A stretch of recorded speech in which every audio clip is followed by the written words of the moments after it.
Welcome back, Juicers, to another episode of the Morning Juice Podcast, where every episode is a new journey of recovery, hope, and inspiration. This week, we have Jess on to talk with your host, Juice. Welcome back to the Morning Juice Show. I'm your host, Juice. Brian, that was awesome. Like, you nailed that one, Brian. With us today is Jess. She's going to tell us her story of recovery, of inspiration and hope from meth and relationships. With that being said, Jess, how you doing? Hello, I'm good. You a little nervous? A lot nervous. Hey, it's okay. It's okay. Everybody's nervous when they start. It's gonna be a great ride. Before we get started, real good. Tell everybody how long you've been in recovery now. So I try not to keep like numbers, but I know that I'm coming up on 4 years. November 3rd is my recovery date. So that's awesome. Congratulations on that. You know, because I know how much work it goes into doing. You know, even at 4 year mark, it's still work every day. With that being said, let's go ahead and get into your story some. All right. So I see, I guess I'll start out with like childhood. I grew up pretty much a single child, like an only child. I had a sister who was removed from the home when I was about 4. I grew up with a mother, was very angry. She suffers from depression. I'm no therapist, but a little bit of narcissism, a lot of narcissism. It was a stable home as far as like, you know, we always had a roof over our head, financially secure. I had a father. He was involved. It was rough though. My mom was very abusive, mentally, physically, and my sister was removed from our home because of SA, and kind of left me in the midst of that. And very rebellious child. I'm so nervous. I'm sorry. No, you're good. You know, when you said you was left in the midst of the SA, you know, that's part of my story too with my stepdad. So like I feel that part of it for sure. It's something that like you don't want to bring up because it just seems like everybody has, which is awful to say, you know. But it's part of it. I think it definitely, when you go to your therapy and you talk to them about it, you know, I discovered when I was in rehab, my mother was protecting the father, and I ended up repeating that same process later on in my addiction.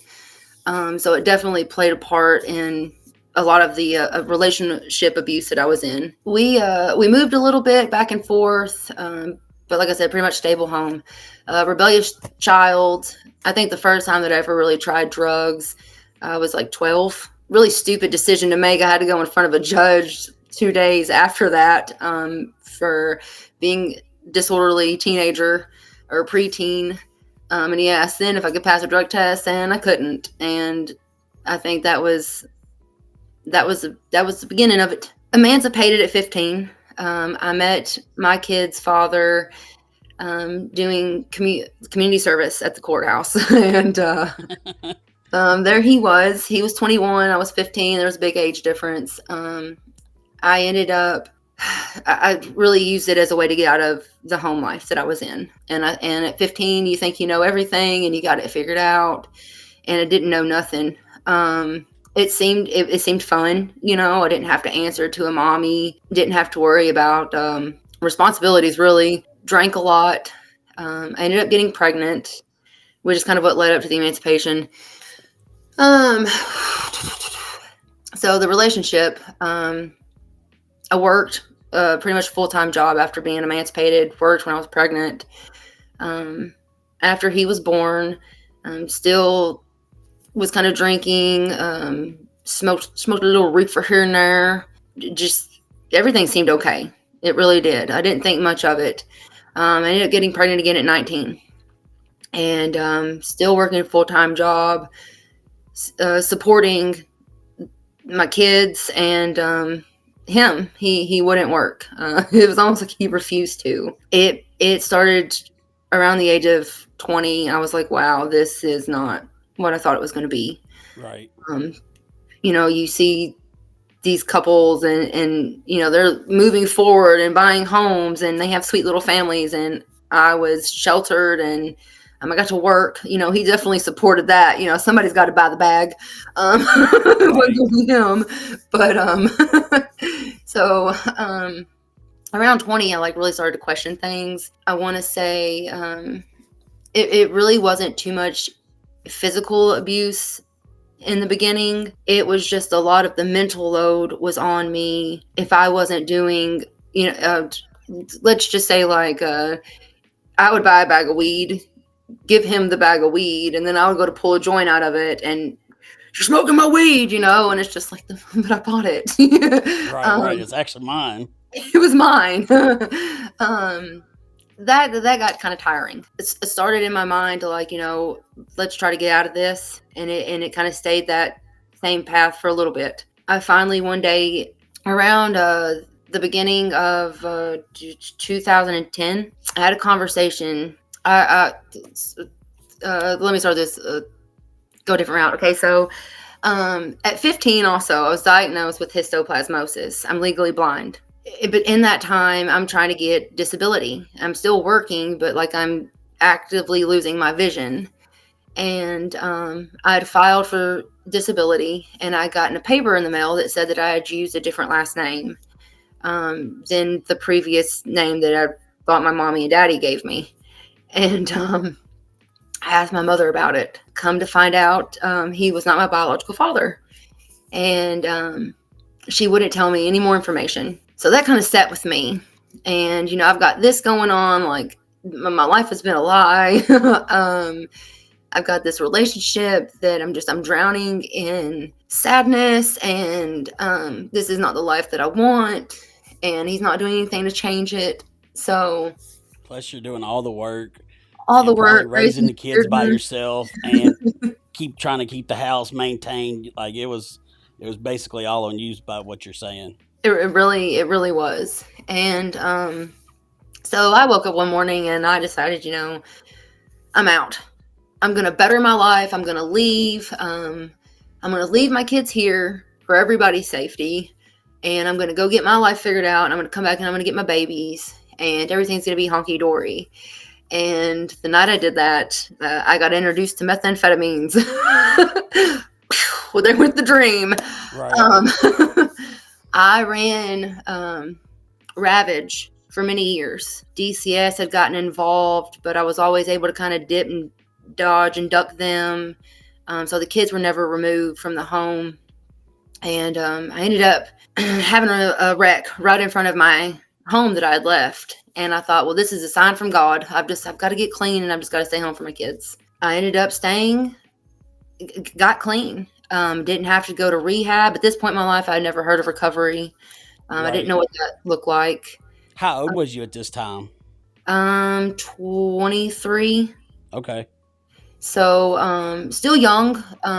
Had kind of been denied that those best years of your life when you're a teen, and you just go out and hang out. Like, I'd been denied that. So at 23, it hit me, buddy. I was gone. Nothing but good times. And I had that wreck, and I go back, and there's a little white church that was right down the road from us. It had a playground, and my two oldest boys had asked if we could go play on the playground. And we walked down there, and one of them asked if we could start going to church. So I said, yeah, and we went, and I'm sitting in the pew that Sunday, probably still detoxing from methamphetamine, but I kept going back. And the church really wrapped its arms around us. They paid me to clean the church. Really just, it helped me. Right. It kept me clean off of meth. I was still smoking marijuana and I was still drinking. But I was at home for that. I was where I needed to be, and I was in a better mindset. Definitely wouldn't recommend it to anyone else, but I was better off. Ended up pregnant right after going back home to him, and it was still the same thing. I think I'd finally ended up getting my check in 2014, my disability going. And so I didn't have to work. And at the time, I didn't think that I could and then still keep my check. And then someone told me differently at the church. I started working again. So I'm working, and I'm also getting this check, and he's still not doing anything, and I'm still having to come home. And I was so dedicated to the church. It filled me. It made me feel like I had a place that I belonged. They needed me. They wanted me. They appreciated me. All the things that I'd wanted to feel from my mom, from my husband at the time. This church filled that void.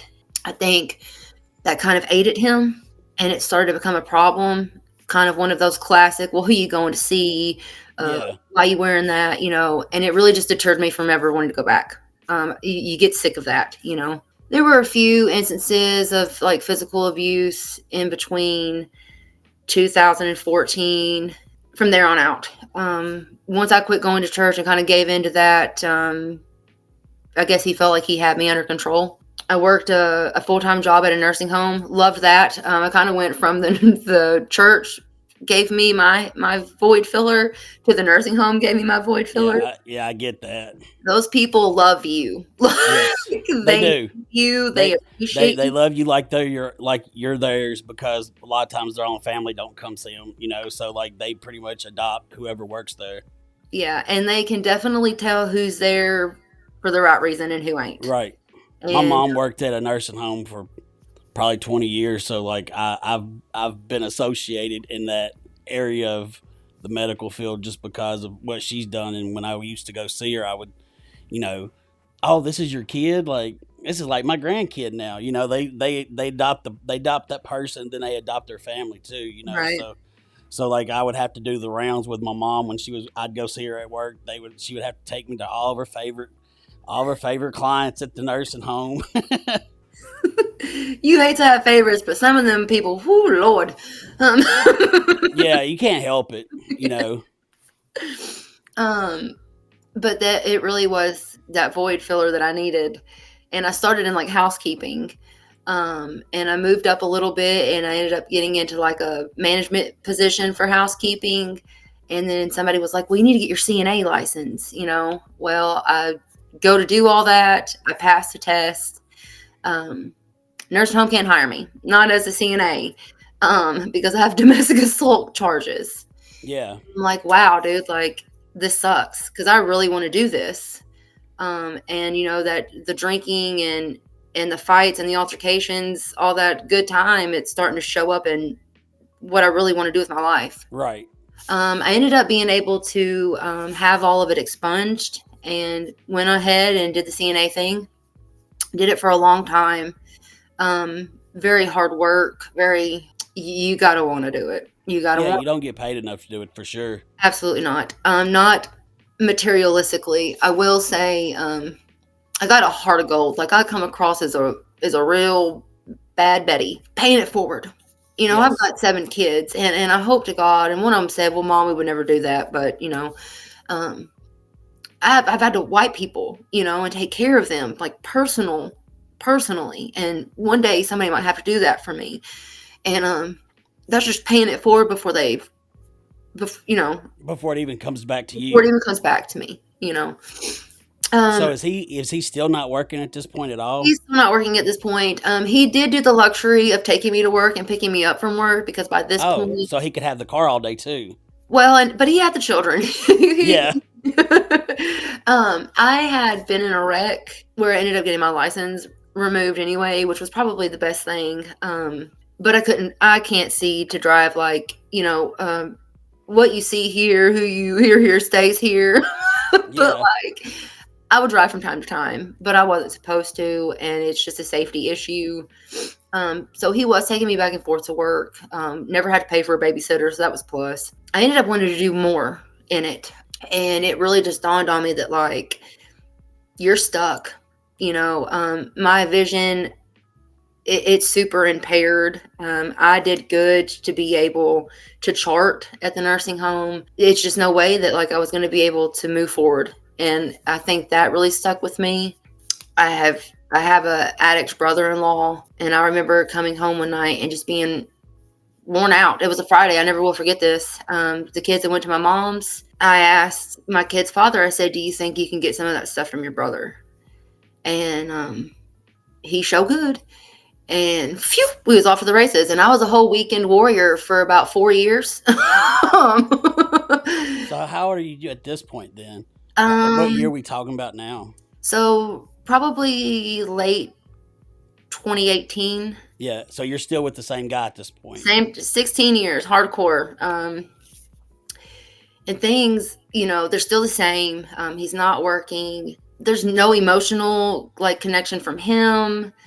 I'm pleading, and I'm really just a nuisance. And all of that comes out when I hit my second round of methamphetamine use.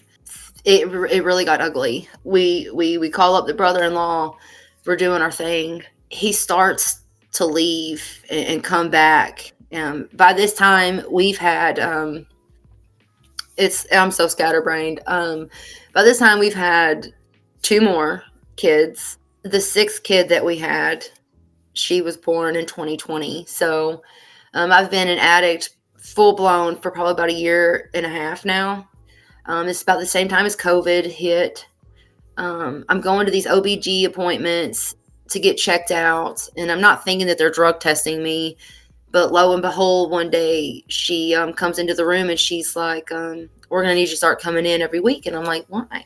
This is weird. I've had plenty of kids and this is new. Yeah. And she's like, you've tested positive for methamphetamines. And I'm like, oh, that's crazy. And I quit going. I'm like, because she's done talked about DCS is going to get involved. I'm like, nope. So I end up having this kid. We get a midwife. She just got lucky enough that she was in the family. She didn't ask no questions. She showed up for me. She did all the things. Ended up having this baby at home, all natural. Don't suggest it. I'm gonna tell you this. You look back and in the moment you don't see it, but the denial, just the situation alone. I was smoking meth minutes to my water breaking. And I was smoking meth minutes after my midwife left. And Right. That wasn't enough. It's one thing for someone to tell you that, we know that you are hot for it. You're like, wow, that's something. I'm smoking meth and I'm pregnant. But then when you're at the very end of it and you're like, I've done this the entire time, minutes before and minutes after, but that wasn't enough. In this time when she was, when I was pregnant with her, and then after she was born, there were issues at home with him. He was coming and going. Meth be making you do some crazy things. I had stuck a phone in his vehicle to see where he was at, to kind of track him. I had drug my kids into the vehicle with me to go check people's houses. My kids have some stories that I hate to talk about it with them. It's funny now. It wasn't then though. And it's really not funny now either. It's just wild. What kind of ended it all, kind of brought it to a little bit of an end. I started getting my ass handed to me. I guess he got kind of fed up with the fact that, I'm looking for him. I want him to be here. If we're not going to have drugs, let's just not have them together. Let's not leave me so you can go get high. And then I'm here withdrawn and angry. And so I guess it started getting on his nerves. The one of the first major events, he was going to leave, and I jumped into the vehicle window to pull the keys out. And before I could get the keys out, he gassed it and drug me down the road, and ended up having an orbital fracture to my face. I remember him stopping the car and kicking me to the side of the road, and telling me to get up, and I'm bleeding from all these holes in my face. And he just left. He left me there. And I waited for the longest time to call my mom. I'm like, maybe it'll stop bleeding. I'll be fine. I didn't know the extent of the wounds. But it didn't happen. So I call her and I tell her to come. I need to go to the emergency room. And to protect him, I'm going to tell him I had a bicycle accident, and it worked. Nobody questioned me. I told him I was riding a bike with the kids, wasn't wearing a helmet, lesson learned, and here we are, And they wanted to send me to Vanderbilt, but I knew I'd messaged him, and I'm like, "Will you come get me and take me to Vanderbilt?" And he wouldn't do it, and I'm like, so I'm kind of heartbroken about that. I just want to go home and get high and forget all these things, and so that's what happened. I went home, had a major pounding headache, and as soon as I got home, he had been there with the kids. He left. I'm laying on the couch, spinning, not able to do anything for the kids, and he dips. It was like that for a long time. It seemed like when I needed him, he couldn't get away fast enough, but when I didn't want him there, he would linger. It was so weird. Yeah. It was like a control thing, So for the orbital fracture, you didn't have to have surgery or nothing for that? No, it just chilled and healed. Dang. I think also at that time, like they had put staples in my head, and he was super mean. Instead of like going back to the doctor, because I'm getting high and I don't want to deal with that. We'll just pull the staples out at home. So every time that we would get ready to pull the staples out, he would pull one out of my head and then start an argument and leave. And by the time that we finally got to the third staple, like skin and hair had started growing over it. Oh gosh. And he laughed the entire time, telling me how stupid that I was. Like it was all my fault. Like if I would have just let him leave, So a few months later, after that wonderful incident, I started getting really sick. And it kind of hit me all at once. And I told him, I'm like, I need to go to the doctor. Like, I don't feel good. Like, I didn't even want to get high. That was like, wow. I ended up going to the doctor and having a fever and ended up going to the emergency room. And I was in sepsis and my body was shutting down on me. And I was diagnosed with pyelonephritis. It's like a really bad kidney infection. I remember he took me to the emergency room and left. And he'd come back when they admitted me, and he would come and go. Like, he was off getting high and doing whatever. You look back and you're just like, if this would have been him, I would have been there. I would have stayed. But not everybody is like me. I've always been like a pretty good, honest, caring drug addict. I was just a drug addict, Right. But I wasn't getting that back. So you're what, about 18 years in this relationship at this point? Don't get excited. Maybe 15 or 16. Okay. And you done had a skull fracture. Now you're in the hospital for sepsis. He's out getting high while you're in the hospital. Who's got the kids at this point?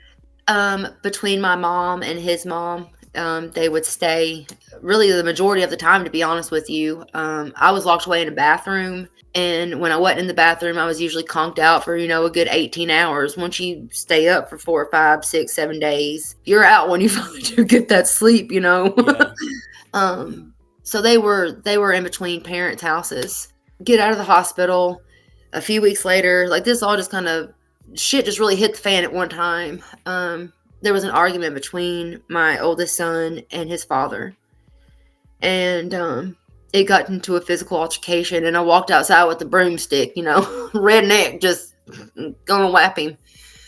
He grabbed the broomstick from me and commenced to whipping me. And I had a bruise on the side of my leg. He finally leaves. My other son jumps in, kind of shakes him off, and he leaves. The cops show up a few days later, and it's a school resource officer. And I really feel like that my oldest son holds a little bit of guilt for doing what he did, but it ultimately was the start of like saving my life.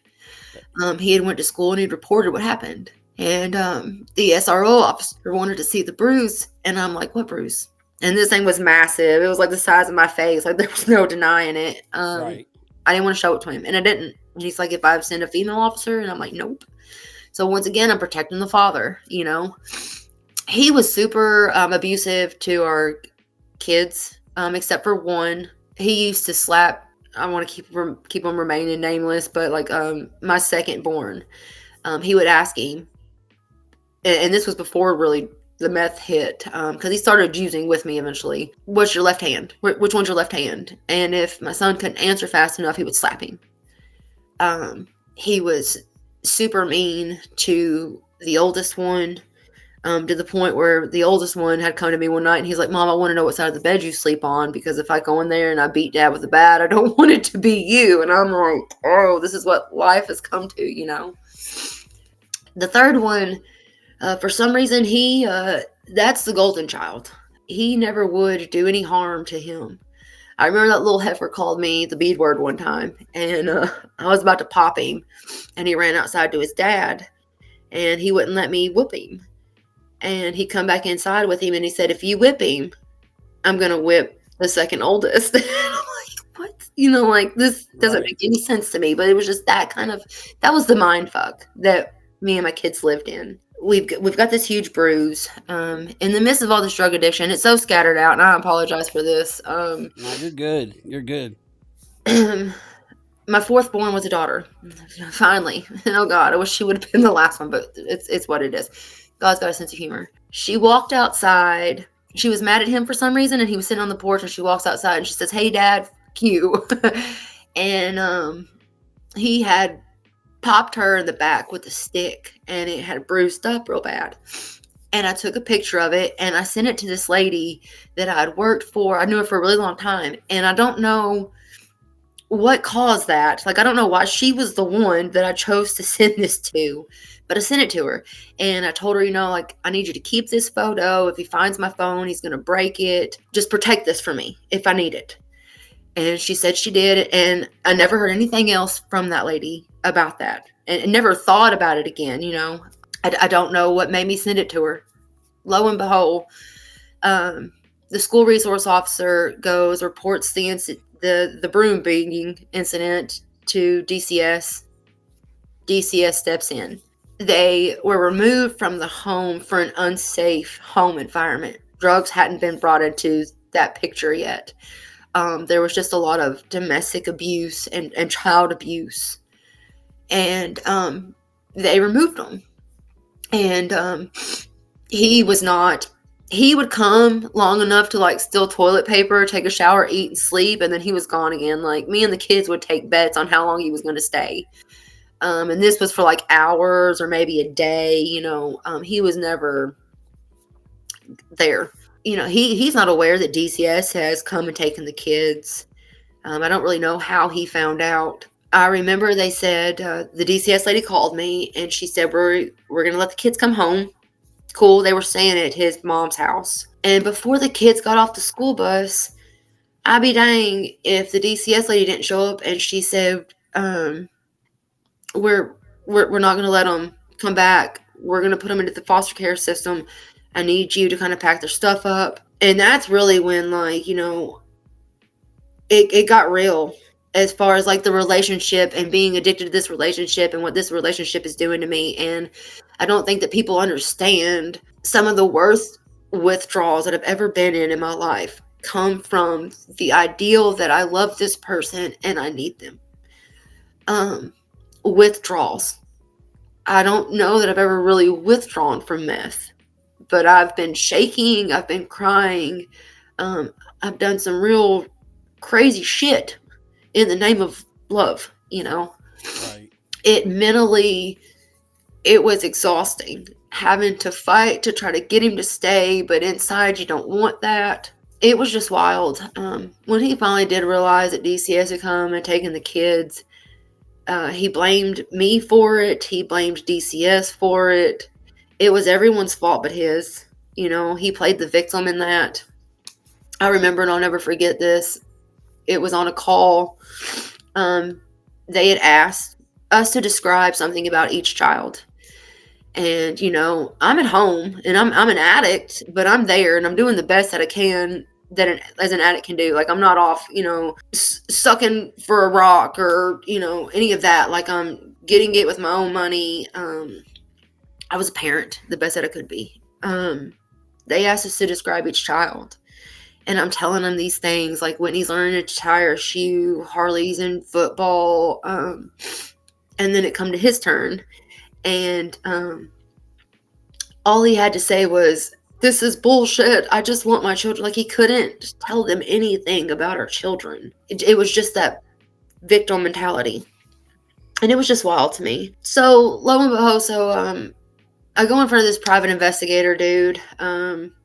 And he slips me this paper, the 2 pieces of paper.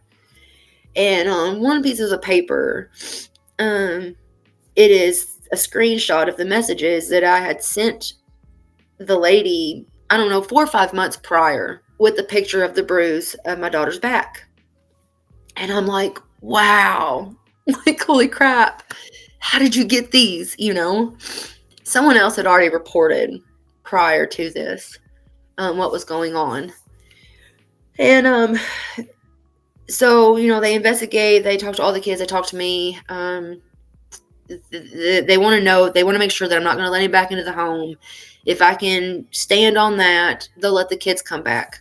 So I'm like, cool, I'm still using, drugs hadn't been brought up, so everything's cool with that. Lady gets ready to, talk to me about bringing him home, and she goes, it's been reported that you're on meth. I'm like, shit, here we go. And I couldn't pass a drug test.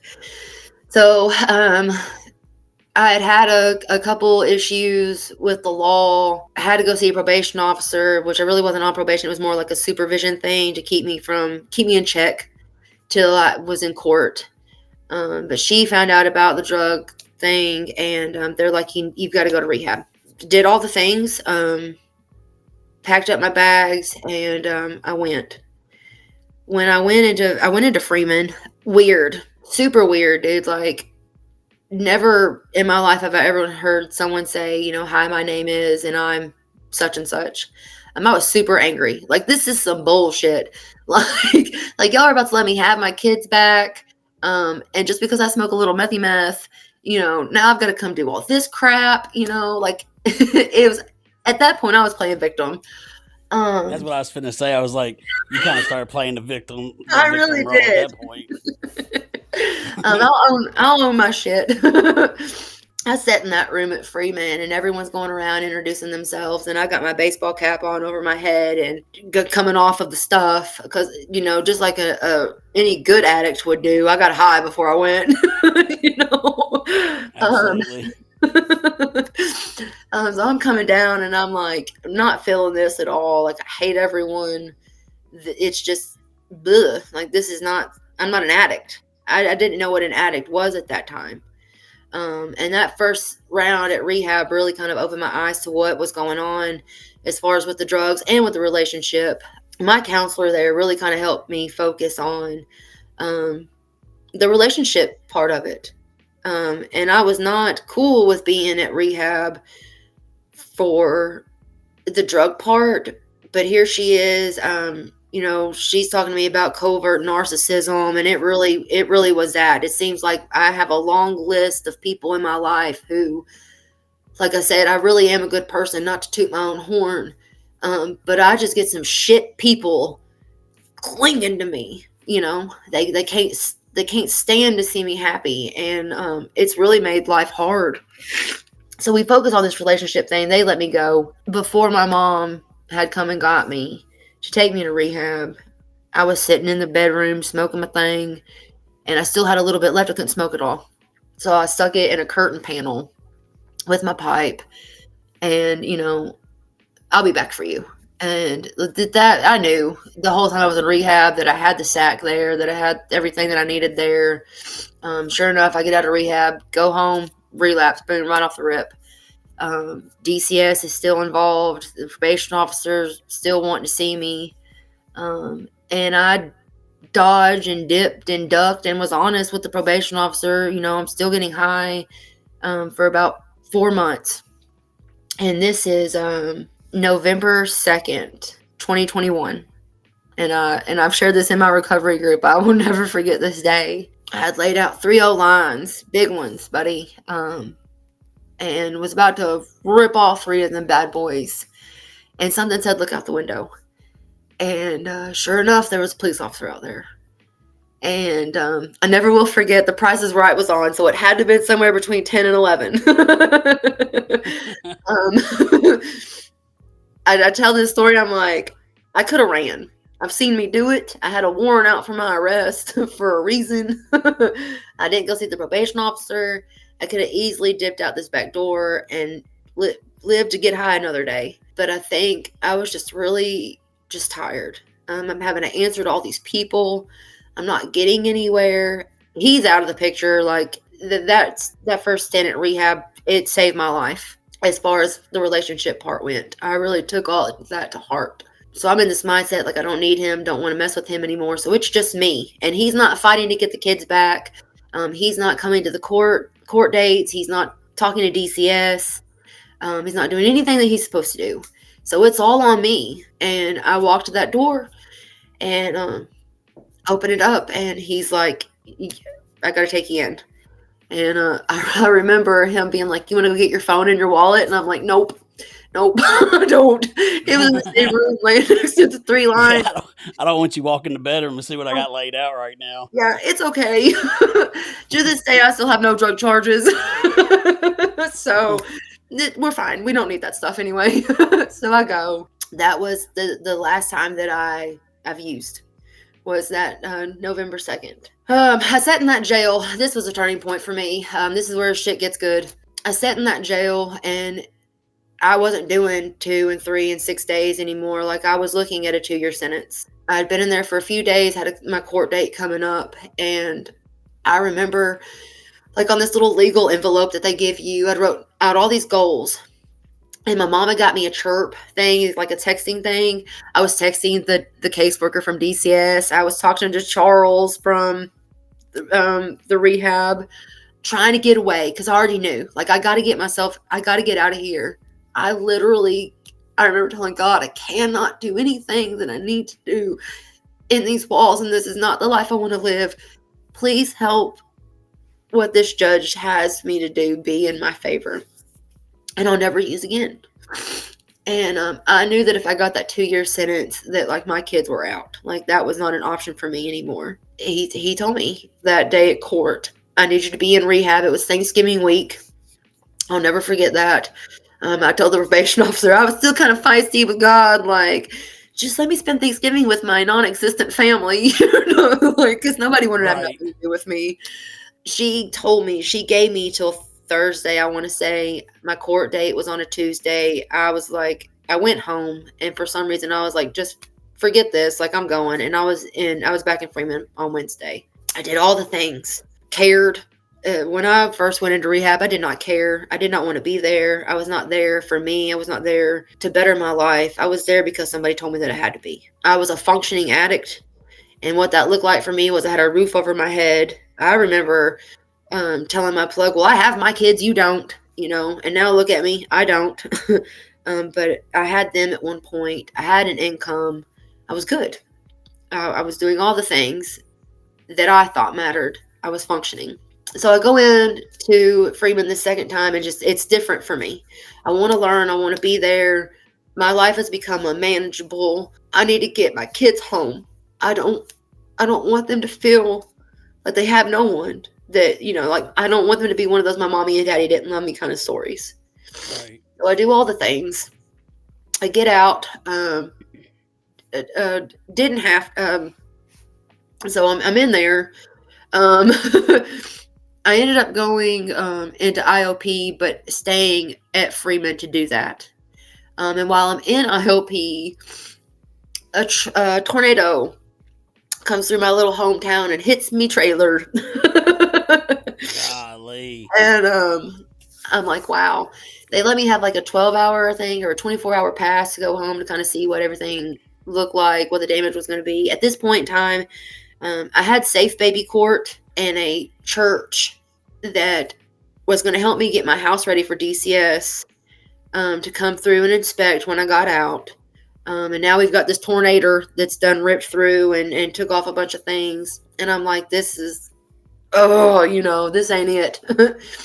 And I'm asking this lady, I asked the counselor, I said, can I please continue my IOP from home so that I can, like, my house has really, like, major repairs that need to be done now.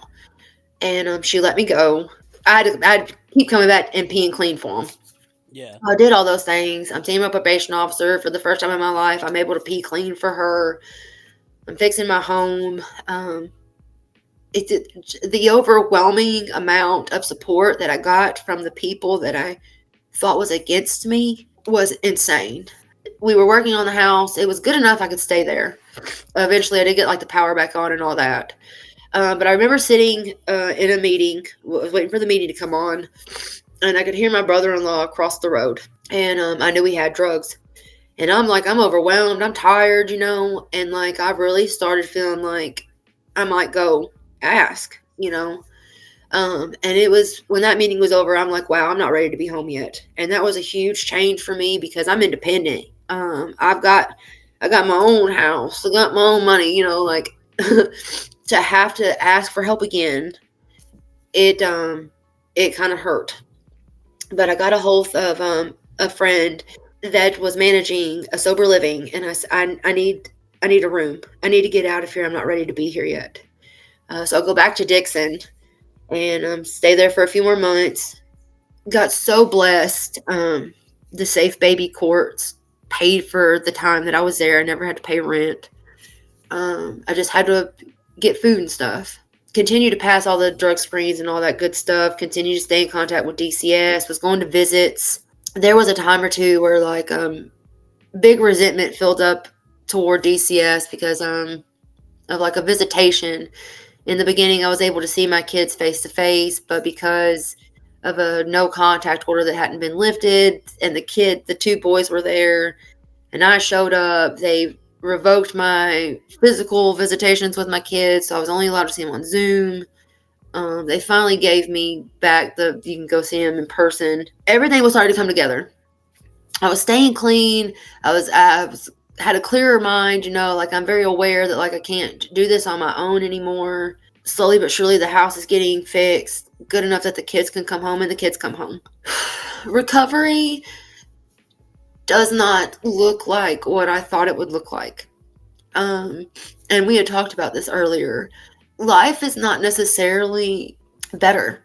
I'll be real with you. I have an addict son now. I have a son that I don't really know if it's resentment that he hasn't worked through, that just had a baby. I'm a grandma.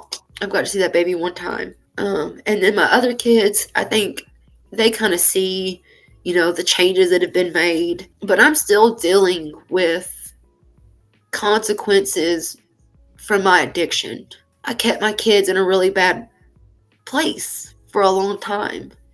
I didn't know better at the time, and I hope that one day my kids can understand that, especially that one that is an addiction. Man, I hate it. But life is... Mine don't talk to me still, really. I mean, my youngest one does. Like, she'll come see me every now and then. But, like, my oldest one, I hurt her, I didn't hurt her physically, because I got the physical stuff.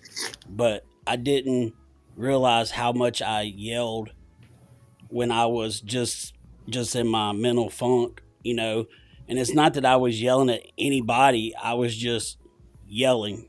Basically, I guess looking back on it, I was probably screaming for help, but I did it in such a terrible way that, she thought she did nothing right ever in front of me, Right. And there is severe resentment on her part, and it's justified. Like, I hate it because I want to be like, I'm 26 months sober. Like, look at me, but then, once you start doing therapy and stuff, still, your therapist is like, the only thing you can do at this point is just send a text message, let them know that you love them and you're there whenever they want to talk, but, sometimes I'll do something or post something and she'll have a negative reaction to it, even though it wasn't even, it wasn't meant for it to be a negative thing. I thought it was a positive thing, but in her eyes, it looked negative. And then, either she'll send me a real long text message, basically telling me that I'm a piece of shit, and the old me would always respond to that and show that, that I wasn't in recovery. So like now I just try to just be like, I acknowledge it, and I understand where you're coming from, and I understand I hurt you. Like, I do not disregard that one bit. Like, I know I hurt her, but like, I just pray one day that I hear I love you again. Like it means the world. Right. So like where you got the one in addiction and the other one that's got resentment. I don't know the addiction side of that with one of my kids, but the resentment side is like, that sometimes keeps you up at night. Right. And I'll tell you, it makes it so much harder. There was a no contact order.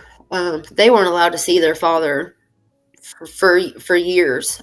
He went, I want to say like 4 years, and was never able to see them. The one that I had born at home, she was 8 months old when they got taken or given, however you want to look at it. She didn't know him from Adam. But, recovery is so bittersweet because, it gives you boundaries. It gives you principles. It gives you morals. You learn how to stand on business when it comes to protecting your sobriety. And, these boundaries with my kids, it's sweet to be able to say that I can do it, but painful to do it. Yes, absolutely. Like, when my child tells me not to call her, and I haven't, and I don't even text her. Like, I don't even try to text her by herself. I always make sure it's with her sister that way, because I don't want to. I'm trying not to hurt her no more at this point. Right. So I'm like, I'll send a message, be like, I love y'all, I miss y'all, Right. And sometimes my youngest one will send a heart back, or she'll say love you back, and I won't hear nothing from the oldest one. But at least on my end, I'm still trying to make up for my fuck ups. Right. And it might be 15 years before it's better, and I have kind of like the way you're saying it. As much as I hate it, I appreciate her already knowing what boundaries are, even though unfortunately they're against me. She's firm, and they were brought up to be very independent women, and she's a very independent thinker. Like, and I applaud her for it. Like, she's a successful young lady, but like you said, that's a pain that, like, when you want them to appreciate you now for your recovery, or knowing that you are better, or we're never going to be 100% better. We're going to have our days, but like, to know that, you're making a difference in the recovery world, or you're just being a good person now, and you've hurt your kids to the point where they just don't want to be there. And you're just like, because before I went to treatment, I was like, I was a good dad, like, I did what dads are supposed to. I worked. I didn't see the kids a lot because I worked so much. And then when I went home, I was asleep, so like, when I had time to spend with them, I was exhausted and went to sleep. And if they woke me up, I would scream and holler and yell. And so, like, all their childhood has been known, I look at it. I took them to Disney World all these times. Like, I look at stuff like that. They had things I never had as a child. But then once I got recovery, I was like, they saw their dad sleep. Right. You liked the presence. Yeah. My oldest one was taking care of my youngest one when she was probably 5 or 6 years old. Hey, watch her while I take a nap. I was putting responsibilities on her that she did not deserve. And I took a lot of her childhood away, not on purpose. I didn't realize it, but like, looking back, I did that. Like, I ruined her childhood, and like what you're going through, it's tough. Like, it's tough. It really is. And I'll tell you, they say, you can't get into recovery for anything else. They'll ask you, well, what are you here for? Well, to get my kids back, or to keep my job, or to keep my relationship. And I used to not understand this, but my reasoning was to get my kids back. And I'm going to tell you, I got my kids back. However, the two oldest ones definitely have went their own paths, and they're all going to leave, and they're all going to go off, and they're all going to do their own things. And then it's just going to be me, and are my kids going to be enough to keep me sober? And my thought process has changed so much. Like, I got sober for them, but I stay sober for myself. Absolutely. And you don't understand it until you understand it. They're going to go off. And did I get sober to become a better mom, or does it look different? Am I staying sober to become a better human? Because that title of mother or father, it doesn't disappear, but you're less active in your family's lives. Or, if you got sober for your marriage, I know plenty of people in recovery that their marriages have not worked. you know, and so now it's just you. So are you going to stay sober for yourself because you don't have your relationship to stay sober for anymore? That light switch, I'm so thankful that I finally understand that I could get sober for them. It was a great way into the recovery world. But if that's what I am staying sober for, I don't know that I would have ever made it. Right. I mean, I agree. Like, if I stayed sober to stay at Sonic, like I tried to the first time, I lost my job as soon as I got out the first time. Yeah. And you know what happened? I relapsed and had to go right back. I started cutting and trying to commit suicide again. So, like, the second time I went back, I went and it was for me. You know, I surrendered to the program. I surrendered to a higher power greater than myself because I didn't even have that when I left the ranch the first time. My higher power when I left the ranch the first time was my grandparents' house because I just did not have a relationship with God. I did not want to believe that all my problems could go away by believing in something more powerful than me. And then once I finally gave in because I had done everything I know possible, humanly possible, to either get better or die, and for some reason I wasn't dying, I surrendered.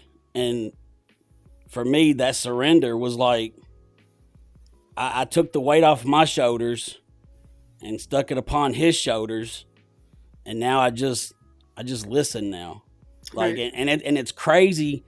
Like, you know, I would always hear people say, "Oh, I felt like God was touching me on my shoulder." You know, I felt God was talking through me on this and that and the other. You know, and up until 26 months ago, I was like, "The fuck are you talking about?" You know, like, what the hell are you talking about? I've never felt that. You know, and then now that I work in the recovery field, and I got a client in crisis, and all of a sudden, 5 minutes later, they're out of crisis. And I had a warmth come over my body as I was talking to this client. I'm sitting there thinking that's one of them God moments. Like, that's literally when he's put his hand on your shoulder to get out to what needs to be said to that kid or that adult to make them feel better, to keep them fighting for recovery. And it's just like, it's amazing to never have that feeling, to have that feeling quite often now. Right. And go ahead. You know, do you have the same experience with that also? I'll tell you the story. And this was so recent. The conversations that I have today are so different from the conversations that I used to have with other people. And I can tell that God is working in my life, and I can tell now that other people know that God is working in my life. I don't, you know, I sit here and I'm legally blind and I can't drive, and you know, my home group is through a Zoom meeting, so I don't really go anywhere. I feel like I'm not able to offer anything to anyone. So I make it a point to like reach out when people are hurting or when they're going through something. And when they tell you, man, you reaching out to me today, or your share on the meeting tonight hit me, I feel like that's my hug from God, because I just feel so helpless. Like, I feel like I can't do enough. I can't give back enough. I know for a fact that life is not where I want it to be, but when you give it over to God, things are the way that they are supposed to be right now, or they would be different. And that is, I mean, that's it. You know, I'm living this life today. It looks so much more different. I used to live in a single wide trailer, and I got clean. I got to doing right. I got the right people in my life. And I'm living in like a real house now. It's awesome. Real. You know, these boundary things, they suck, but like I've had to put them in place with my mom, and that relationship, you know, I want to talk about the resentment thing real quick. Because that's heavy on me. I resented probation. I resented DCS. I had resentment for the safe baby courts, for my for my mother, for my husband. And I started working the steps and learning my part in things. And that step 4 work and talking, that step 5, it really changes you. if you That's really step 4. I was talking to a client today. I was like, hey, if you can do step 4 in one day, you ain't done step 4. Step 4 is going to take you, like, on a good day, step 4 is going to take you a month. Like you got to really like dig down. Like you got to dig down, then process It what you just hurts. did. Yeah, it hurts. Like it's terrible. It's like a half a notebook full of stuff Right. at the beginning.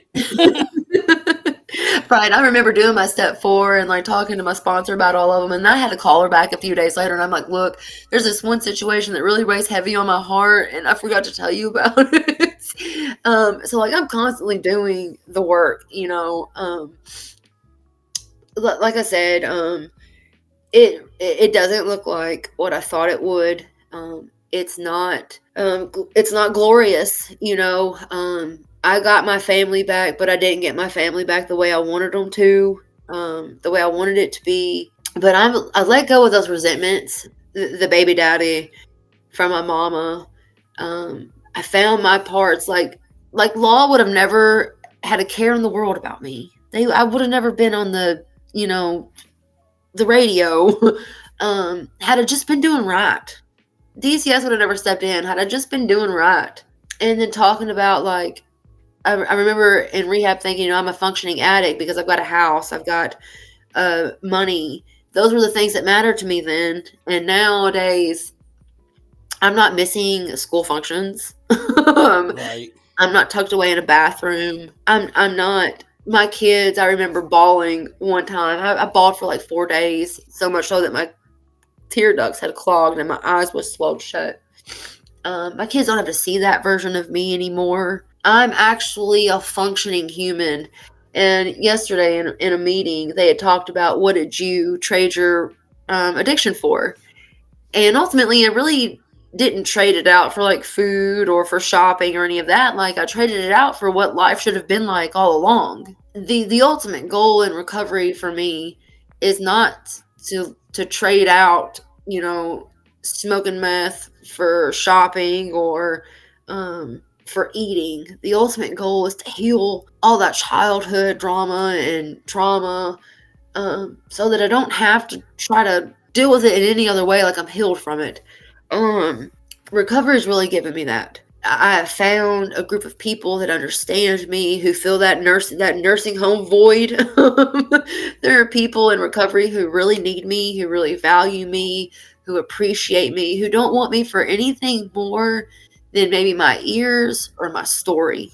I found a place where I belong, and it sucks that like I've had to go the route that I went to get to where I am today. And it's going to be a forever healing journey. Like I'm always going to be healing from something, but it's easier. I have the tools. I have the people in my life. I have the support. I have the knowledge. They'll ask you, when you get your one year chip or whatever, how did you do it? I've stayed determined. I've stayed desperate. I think desperation is probably one of the biggest lifesavers. I'm desperate to never go back to where I've come from.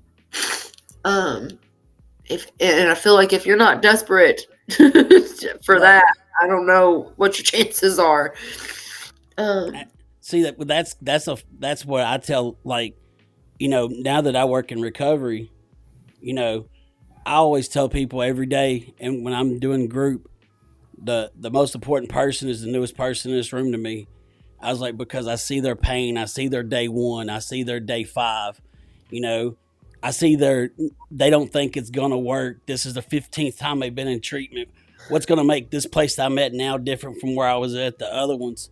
And to me, that's important because I don't want to look like that.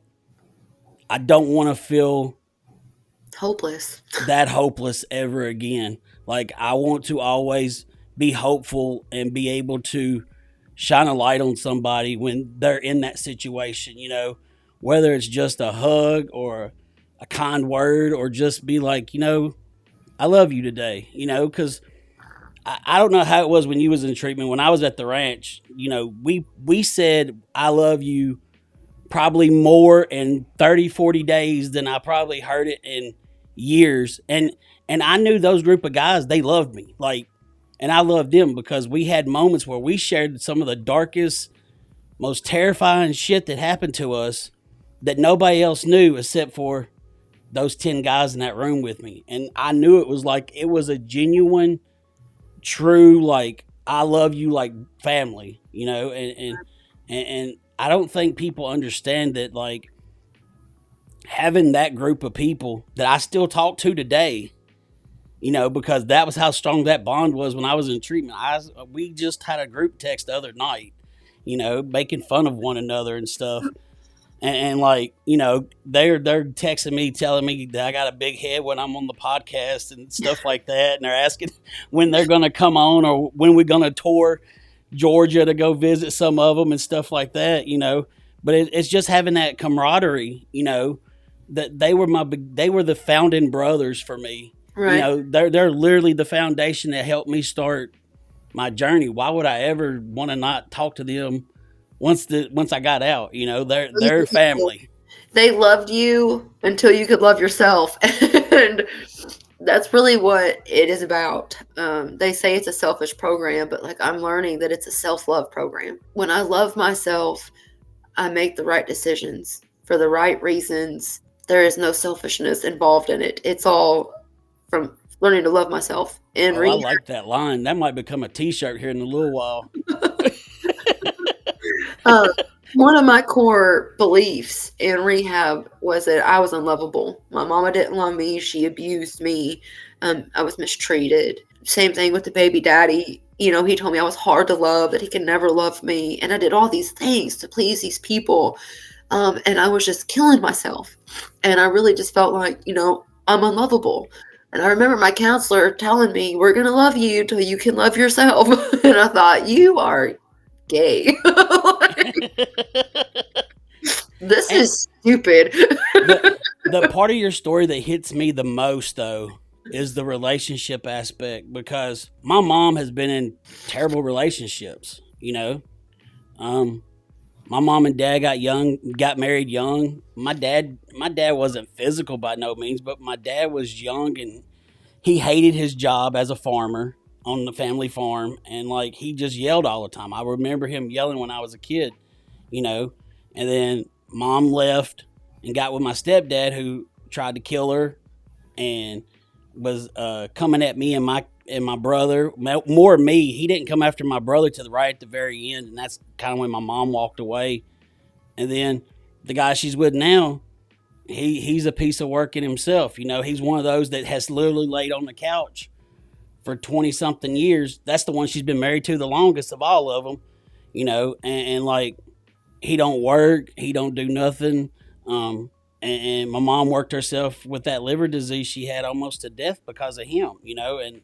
And like, there's resentment there, especially on my brother's part, you know, because he don't understand why she stays. And I never understood why she stayed until I found recovery and saw other people who were addicted to the relationships. They thought that their life was supposed to be chaotic, that it's okay, he's supposed to hit me. That just shows that I did something wrong and he had to put me back in my place.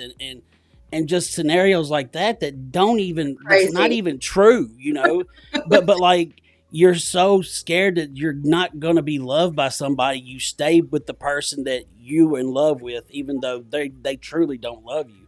Right. And to have you on our show to talk about that, it hit me so hard that I teared up a couple of times, because like, your story even with the drugs, you're talking about my stepdad now and my ex-stepdad basically. And I'm sitting here like this is going to be a powerful episode, because like, there's a lot of people that are addicted to toxic relationships, and that you don't even realize it's an addiction, but it is an addiction. It is an addiction, you know. And like, where your childhood was chaotic with your mom and dad, you know, that's just what you was used to. So right. You thought it was just normal. Like, this is what it is, you know. So now we're talking. I know you told me before the show you got a 2-year-old also now, right? Yeah. That's your 7th one. So are we in a healthy relationship today? We are, and I'm going to tell you. Because I wanted you to finish off on a good note. If you got a healthy one now, like, hey, let's talk him up. That way he can feel like he got a big head when he hears this episode about how good he is. Well, he works. Hey, that's a plus right there. Look, He's That's already a plus. That ain't his. Life is good today. And I want to tell you, like, it sucks. Like I said, that I went through what I went through with that relationship, but I did not know what healthy love looked like. And healthy love is not shutting you down when you bring up emotion. It's not leaving. It's not telling you that you're not good enough. It is the exact opposite of that. Like, I see you at your worst, and I'm going to love you for that. It's showing appreciation. Whether I remember when I first started talking to my boyfriend's name is Brian. When I first started talking to him, one of the first things I asked him is, "What's your love language?" Like, what the fuck? Right. Because we learn about that when we're in treatment. Like, they don't understand. They actually teach us that while we're in treatment. Like, yeah, your love language is important to me now. Absolutely, and it matters to the person that you matter to. I did not love myself. I did not know that I didn't deserve the things that I went through. Like you said, the addiction aspect, when they would leave, and then you're like, oh my God, my drugs are all gone. They've left. And then they come back and you're like, yes, my bag is full and I'm high now, off this love drug. Right. That's what it's really like. And that ain't right. Right. Something's wrong with that. So, like, you want these highs in this relationship, especially like in the beginning. It's okay to be in a relationship where you're not fighting all the time, where communication is like not an argument, like it's not, arguments are not normal when you're trying to communicate. Right. And you learn all these different things, and they tell you, and if anybody out there is listening to this, and I hope this hits for you, they tell you when you are in recovery that, you need to keep a plant alive, you need to keep a dog alive, and then you can talk about a relationship. 100%, because I got clean. I got off the drugs and I got out of that relationship, and that was a great step in the right direction. But I've had to do many years of therapy. I've had to do a lot of self-healing, a lot of self-digging deep. If I'm trying to get into a relationship and I've still got trust issues, I'm not ready for a relationship. If I'm trying to get into a relationship and I've got insecurities, like I'm still not loving myself, I don't need to get into a relationship. Until I can offer myself the love that I feel like I deserve from someone else, I'm not ready for that at all. I can't expect someone else to love me when I don't love myself. Like, how unfair is that? That is the bottom line right there. And when they break that down to us in relationships, like when we're going through our treatments and stuff, you're sitting there like, I was as unhealthy as the person I was in love with because I didn't love myself. They didn't love their self, and we tried to love each other. Right. Joke's on us. Yeah, joke's on us. Like, but they break it down where it's so simple, where you're just like, that makes a lot of good sense there. Like, you're putting in a lot of good words right now, It all sounds good on, it sucks, because we don't want to be alone, but I would much rather be in a healthy mindset and alone, knowing that I'm working up to being a good person for somebody else. I'm thankful for the love. When you love yourself, you will take a lot less shit from people. Oh yeah, I agree with that one too. Like, and that's how I teach my classes. Yeah, you got to do a lot of the bookwork stuff because it's kind of required by treatment centers and stuff. But I try to make it as simple as possible. You're here because you don't love yourself right now. Like, point blank, period. You've had a lot of bad shit that probably happened to you sometime in your childhood or teenage years, but your main reason you're here right now is because you don't love yourself. Right, looking for love in all the wrong places. Yeah, and you numbing it with your drugs, alcohol, self-harming, suicidal ideation. You're numbing what you're missing, which is loving yourself and loving a higher power of some sort. Because you have to have somebody. I go to bed every night thanking him for letting me have another day of breath. And then when I wake up in the morning, I always thank him for letting me wake up in the morning. Like, it's the last thing I do before I go to bed, and it's the first thing I do when I wake up. Like, and they're like, do you do that religious? Like, you do that every day. That's your routine. I was like, yes. Like, it has to be my routine. Like, it has to be a part of my routine because I can't. My routine was staying in the bed and being a functioning depressed person who would go to work, put on a mask, make everybody laugh, and everybody thinks I'm fine. But then when I get home, I would cry ungodly amount of hours. So like now it's just like, no, I'm going to pray. I'm going to meditate. I'm going to love myself. I ain't going to take shit from nobody, like, and that's just the way it is. I haven't even tried to do the relationship thing since I got out of treatment yet because I kind of love the podcast right now, so like I kind of poured my heart into it right now. And I don't think it'd be fair for me to like do anybody else right now, like try to split it between the podcast and a person. And this is healing for you. Yeah.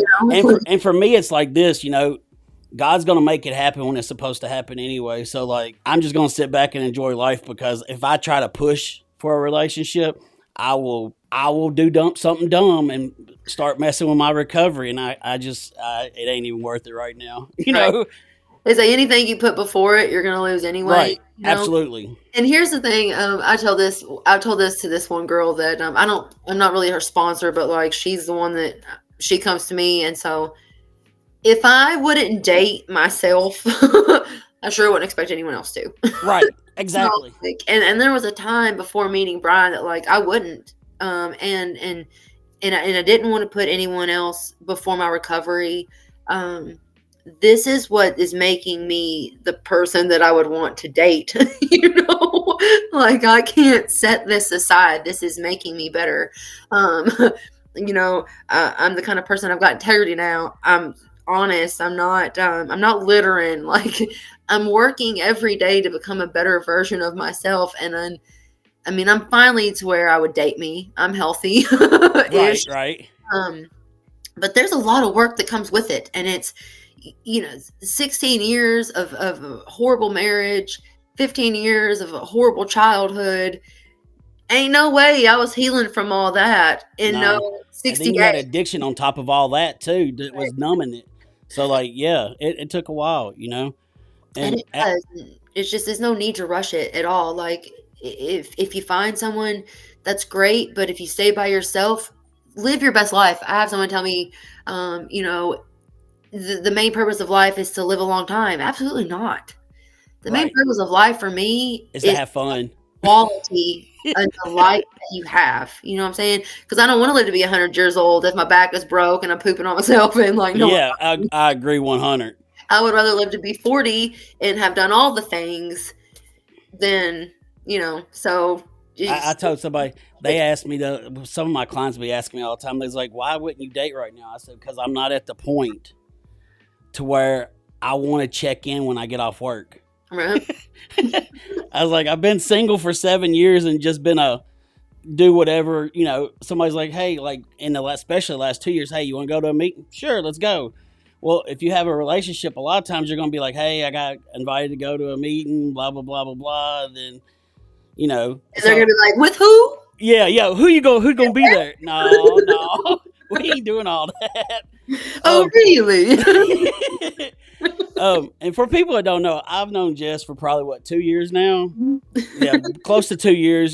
She's in one of my little circle text message groups also. So like, it's good to see how good she's doing. I got to know her pretty early on in her recovery, and to see her now is just it's outstanding. Like the pictures I see of her and her kids on Facebook, it just warms my heart. When I see them. As we come down to the end of the show, I always like asking the clients to give us a word of wisdom for people out there watching. And I want to hit this not from the drug addiction side. I want to hit this from the relationship side. For somebody that lived with just a person that treated them bad in all sorts of ways, and you thought at that time you thought that's what love was. For that girl that out there, or that woman that's out there, and she's in this toxic ass relationship, and she needs to know why this person don't love them, and she loves them so much. What's some words you could give them to try to help them realize that that's not what love is? Love's not supposed to hurt. I love that. Love's not supposed to hurt. Love is supposed to heal you and help you grow. And if it ain't doing that, then it ain't love. Right. I agree with that 100%. You know, I'm the same way. Like, it's not supposed to hurt, and if it ain't making you stronger and you feel weaker, then it's not where it's supposed to be at. You know, and you know, and that's where I just stay chill for right now. uh, stick with me for a few minutes after we end this. I'm fixing to end it here in just a second. Just stick around with me, and you know, if there's anybody out there that is looking for help, having relationship problems, you're in a toxic relationship, you know, you're getting beat on, you're getting pushed around, cussed out. You know, if you're out there and you're on drugs and you feel like you're the only one and you don't know what to do, reach out to us on our website, morningjuicepod.com. There's a section on there where you can put in your name and your email address. It comes directly to me. I will answer it immediately. You can also check us out on at Morning Juice Pod on Instagram and Spotify, and the YouTube channel is the Morning Juice. And we'll see you next time. Peace out, juicers.